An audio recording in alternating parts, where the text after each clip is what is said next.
Now we will learn about the retained earning.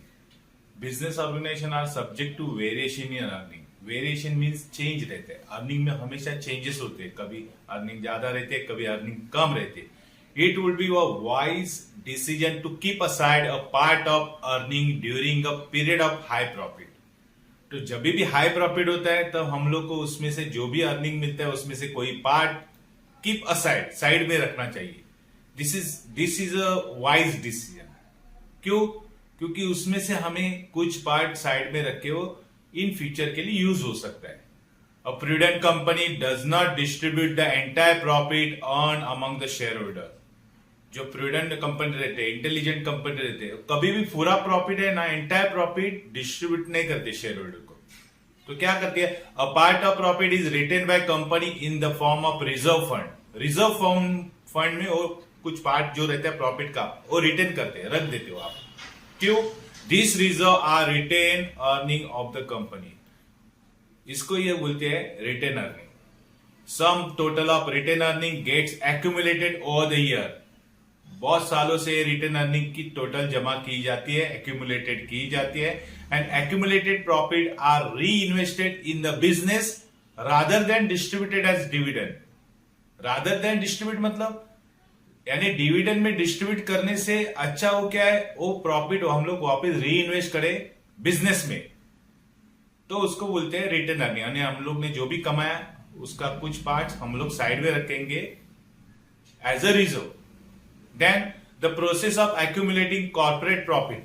जो corporate profit है, बड़े बड़े कंपनी का जो भी प्रॉफिट रहता है, एक्यूमुलेट करने की जो प्रोसेस होती है, and their utilization in business is called retain earning. और उसका यूटिलाइजेशन जब होता है उसको भी बोलते हैं retain earning. Then in simple word, a part of net profit which is not distributed to share holder as a dividend is retain by company in form of reserve fund. यानी simple words में देखने जाएगा तो net profit का जो भी part है हम लोग शेयर होल्डर में बांटते नहीं, in the form of dividend में बांटते नहीं. वो प्रॉफिट हम लोग क्या करते हैं, रिजर्व फंड में रख देते हैं. Then company convert its reserve fund into bonus share capital and capitalize its profit. यानी वही रिजर्व फंड हम लोग बोनस शेयर में यूज कर सकते हैं या प्रॉफिट कैपिटलाइज करने को यूज कर सकते हैं. This capitalization of profit by issue of bonus share is known as plowing back of profit और self financing. यही प्रॉफिट हम कैपिटलाइज करते हैं बोनस शेयर इश्यू करके, उसको ही बोलते हैं प्लेइंग बैक ऑफ प्रॉफिट या self financing. Bonus share are issue free of cost to existing equity share holder out of retain earning. Retain earning में से हम लोग जो बोनस शेयर इश्यू करते हैं वो फ्री ऑफ कॉस्ट रहते हैं. और वो किसको इश्यू करते हैं? ओनली एग्जिस्टिंग शेयर होल्डर, जो हमारे junior share holder. Then management can convert retain earning into permanent share capital में भी कन्वर्ट करती है. कैसे? By issuing bonus share. It is important source of raising long term capital का सबसे important source है. And it is simple and cheapest method of raising finance. The management can convert retain earning into permanent share capital by issuing bonus share.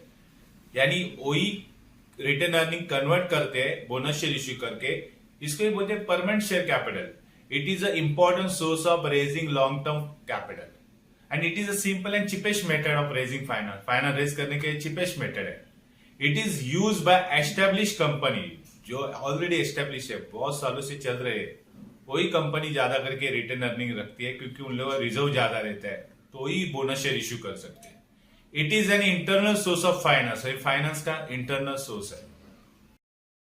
Now we will find out the determinants of retain earning. Retain earning के determinants कौन है, किसके ऊपर वो depend रहते हैं retain earning? तो first point है total earning of company. Company की टोटल अर्निंग के ऊपर रिटेन अर्निंग डिपेंड है. कैसे? If there is ample profit, अगर प्रॉफिट अच्छा होता है तो company can save and retain some part of money side में रखती है. More the earning, company can save more. Attitude of top management also determine the amount of return earning. तो retain earning के earning जो है depend है वो profit के ऊपर डिपेंड है. नेक्स्ट पॉइंट है taxation policy. Taxation policy of government is also an important determinants of corporate saving. Corporate saving कब होगी? तो डिपेंड अपॉन टैक्सेशन पॉलिसी. कैसे? If the tax levied are high rate, अगर tax जो लग रहा है वो हाई रेट पे लग रहा है तो company can not save so much of profit in the form of reserve, तो कंपनी का प्रॉफिट कम हो जाएगा क्योंकि टैक्स ज्यादा लग गया। प्रॉफिट कम मतलब रिजर्व कम, रिजर्व कम मतलब रिटर्न अर्निंग कम। देन थर्ड पॉइंट है dividend policy. It is a policy of board of director in regard to distribution of profit, यानी प्रॉफिट डिस्ट्रीब्यूट करने का कि नहीं करने का किसके ऊपर है, बोर्ड ऑफ डायरेक्टर के पॉलिसी के ऊपर। A conservative dividend policy is needed for having good accumulation of profit. अगर प्रॉफिट अच्छा एक्यूमुलेट करने का है तो कंजर्वेटिव डिविडेंड पॉलिसी जरूरी है। But this policy affect the share holder as they get dividend at a lower rate. देखिए ये पॉलिसी का अफेक्ट भी होता है क्योंकि शेयर होल्डर नाराज हो जाते हैं।